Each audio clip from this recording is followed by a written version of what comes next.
हमारे साथ विष्णु जैन जी जुड़ रहे हैं, वकील हैं हिंदू पक्ष के। अभी दर्शकों को यह भी बता दूं कि मुझे आपको उस कांग्रेसी कानून के बारे में भी बताना है जिसकी वजह से कई समस्याएं खड़ी हैं और क्या नरेंद्र मोदी उससे निजात दिला पाएंगे। लेकिन विष्णु जी पहले यह बताइए कि यह मामला जब अदालत में है, कुछ चीजें तो मैंने हिस्ट्री के बुक से और जो इतिहास के पन्नों में है वो सब बताई, तस्वीरों में बताई, आप चूंकि पक्ष रख रहे हैं, ऐसा क्या साक्ष्य है जिससे आपको लगता है कि अदालत यह मानने को तैयार होगा कि यहां पहले मंदिर था, मस्जिद नहीं थी? ऐसी क्या बातें हैं? देखिए सुशांत जी, आपने बहुत अच्छे यहाँ पे फैक्ट्स रखे और जो आपने यहाँ पे फोटोग्राफ्स दिखाई हैं, कुछ फोटोग्राफ्स वैसी सिमिलर मैं भी लेके यहाँ पे बैठा था, पर वो आपने दिखा दी तो मैं उसका समय जाया नहीं करूंगा।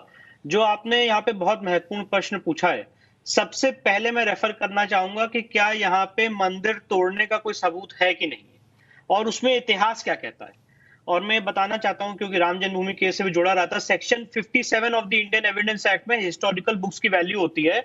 और यहाँ पे आपके चैनल पे मैं कोट करना चाहता हूँ औरंगजेब का वो फरमान जो हिस्ट्री ऑफ इंडिया में ऑलरेडी कोटेड है। ये पर्शियन से इंग्लिश में ट्रांसलेट किया था और ये जो किताब है इजिली अवेलेबल है। ये बहुत मशहूर हिस्टोरियन है HM इलियट और जॉन डॉसन, उनकी किताब है हिस्ट्री ऑफ इंडिया, उसमें फरमान कोटेड है और ये फरमान 18 अप्रैल 1669 का है। और अगर आप परमिट करें तो मैं इसको पढ़ के सुनाना चाहता हूं। जी, हमने कल दिखाया भी था, लेकिन आप पढ़िए, एक बार पढ़िए।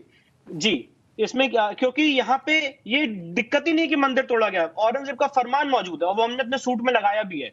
18 April 1669 it reached the ear of his majesty the protector of the faith, कि बादशाह सलामत के कानों में पहुंचा, that in the province of Thatta, Multan and Banaras, but specially in the latter, कि बनारस के प्रोविंस में foolish Brahmans were in the habit of expounding frivolous books in their schools, and that students and learners, Muslims as well as Hindus, went there from long distances led by desire to become acquainted with their wicked sciences they taught। ये बता रहे हैं कि ब्राह्मण ये विष्णु जी, कल हमने विस्तार से दर्शकों को पाठशाला में पूरा बताया था और आप जो कह रहे हैं वो बिल्कुल सही बात है कि इतिहास के पन्नों में है, जिक्र है कि कैसे औरंगजेब ने तोड़वाया था मंदिर को और कोर्ट के केसेस वगैरह भी मैंने बताए। अब मुझे बताइए, कल जो वीडियोग्राफी होनी है वो वीडियोग्राफी किस हिस्से की होनी है और उससे क्या पता चलेगा?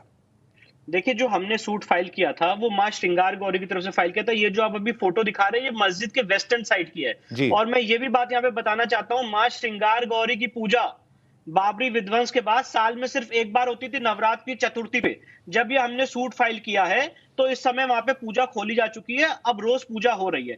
तो सवाल ये बनता है, ऐसी कौन सी मस्जिद है इंडिया में जिसके वेस्टर्न साइड पे मां श्रृंगार गौरी की प्रतिमा है और जिसकी पूजा हो रही है? ऐसा कौन सा नंदी है जो शिवलिंग की तरफ फेस नहीं करता है, उल्टी तरफ फेस करता है? तो यहाँ पे नंदी भगवान तो इस तथाकथित मस्जिद की तरफ फेस कर रहे हैं। और कल कमीशन की कार्रवाई में जो आपने सवाल पूछा है, हमें सबसे महत्वपूर्ण बिंदु पे जिसपे हमें अपना ध्यान केंद्रित करना है वो इसके नीचे तहखाना है। कुछ तहखाना मुस्लिम पक्ष के कंट्रोल में है और कुछ तहखाना डिस्ट्रिक्ट मजिस्ट्रेट साहब के कंट्रोल में, जिसकी चाबी डिस्ट्रिक्ट मजिस्ट्रेट के पास है। उस तहखाने में क्या है, हमने अपने सूट में बात कही है कि भारी मात्रा में हिंदू देवी देवताओं के वहां पे चिन्ह है, हिंदू सभ्यता के चिन्ह है। और जो इतिहास में जेम्स प्रिसेप की किताब और अयोध्या और काशी महात्म, जिसको हमने अपने सूट में कोट किया है, ये तथाकथित जो आप मस्जिद का स्ट्रक्चर दिखा रहे हैं, इसमें बहुत भारी मात्रा में हिंदू मंडप, हिंदू देवी देवताओं के चिन्ह मौजूद हैं। कुछ मिटाए गए, कुछ नहीं मिटाए गए। इसलिए हमने अपने सूट में दरखास्त की थी कि एएसआई सर्वे तो बाद में होगा, पहले कोर्ट द्वारा अपॉइंटेड एक एडवोकेट कमिश्नर वहां पे जाके वीडियोग्राफी के माध्यम से सारी चीजें अपने कैमरे में कैद करके कोर्ट के सामने वो पक्ष रखे। क्योंकि सवाल ये बनता है कि जो एडवोकेट कमिश्नर कोर्ट के सामने रिपोर्ट देगा, कोर्ट उसी की जुडिशियल नोटिस ले सकता है। आज मैं और आप टीवी चैनल पे चाहे 50 तस्वीरें दिखाते रहे, पर उसकी जुडिशियल नोटिस नहीं ली जा सकती है। नहीं, लेकिन इसमें एक चीज बताइए विष्णु भाई कि क्या कल कोर्ट ने इजाजत दी है कि आप जाइए और उस तहखाने में वीडियोग्राफी कीजिए, उसकी इजाजत है? बिल्कुल। देखिए, कोर्ट का जो ऑर्डर है, हमने सूट में जो प्लेंट को डिस्क्राइब किया, सूट प्रॉपर्टी को, वो खसरा नंबर 9130। और आप किसी भी आदमी से पूछ सकते हैं, मैं बहुत जिम्मेदारी से आपके चैनल पे बोल रहा हूं, ये जो जितना परिसर आप दिखा रहे हैं ये खसरा नंबर 9130 है।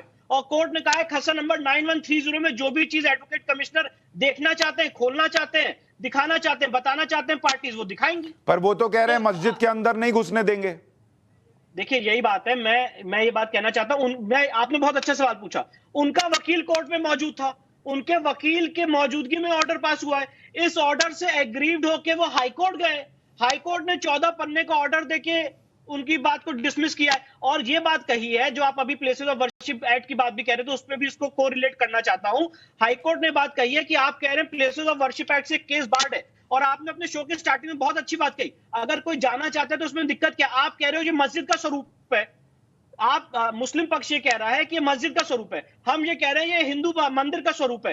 तो हिंदू मंदिर का स्वरूप है कि मस्जिद का स्वरूप है, ये तो वहां पे जाके एडवोकेट कमिश्नर नहीं, और भाई जिस वर्शिप एक्ट का जिक्र हो रहा है, प्लेसेस ऑफ वर्शिप एक्ट का, उसमें वीडियोग्राफी से उसका स्टेटस को तो चेंज हो नहीं जाएगा कि भाई उसको फिल्मा लिया वीडियो में तो स्टेटस को अब वो मस्जिद नहीं रहा मंदिर हो गया, या मंदिर नहीं रहा मस्जिद हो गया।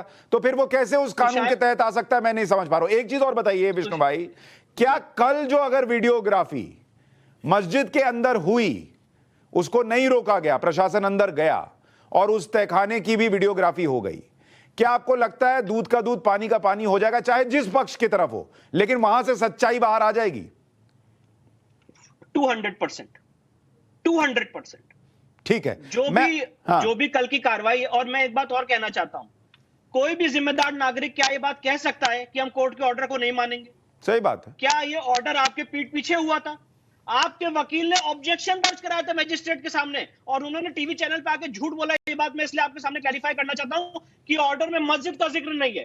26/4 के ऑर्डर में सिविल जज महोदय के मस्जिद का स्पेसिफिक जिक्र है, और उनके वकील का स्टेटमेंट रिकॉर्ड किया गया है कि मस्जिद के अंदर किसी भी धर्म का आदमी जा सकता है। ठीक है, तो कल इसका मतलब अगर प्रशासन चाहे तो मस्जिद के अंदर जा सकता है, उनको रोकने की कोई वजह नहीं है। और मैं तो सिंपल बात कह रहा हूं कि मुस्लिम पक्ष हो, हिंदू पक्ष हो, हमेशा के लिए यह विवाद खत्म हो जाएगा अगर एक बार वीडियोग्राफी हो जाए। अगर वहां मस्जिद था, सब स्वीकार कर लेंगे मस्जिद था, कुछ नहीं मिलेगा तो। और अगर वहां मंदिर था तो फिर वहां पर वीडियोग्राफी बाहर आएगी और उसके बाद एक और लड़ाई लड़ी जानी होगी, और वो लड़ाई लड़ी जाएगी 1991 में कांग्रेस एक कानून लेकर आई थी, उसको लेकर। विष्णु जी, मैं आपको थोड़ा सा रोक रहा हूं, मैं आपको कहूंगा थोड़ा सा इंतजार कीजिए, मैं जरा दर्शकों को जिस कानून के बारे में बताना चाह रहा हूं बताऊं, फिर आपके पास आता हूं।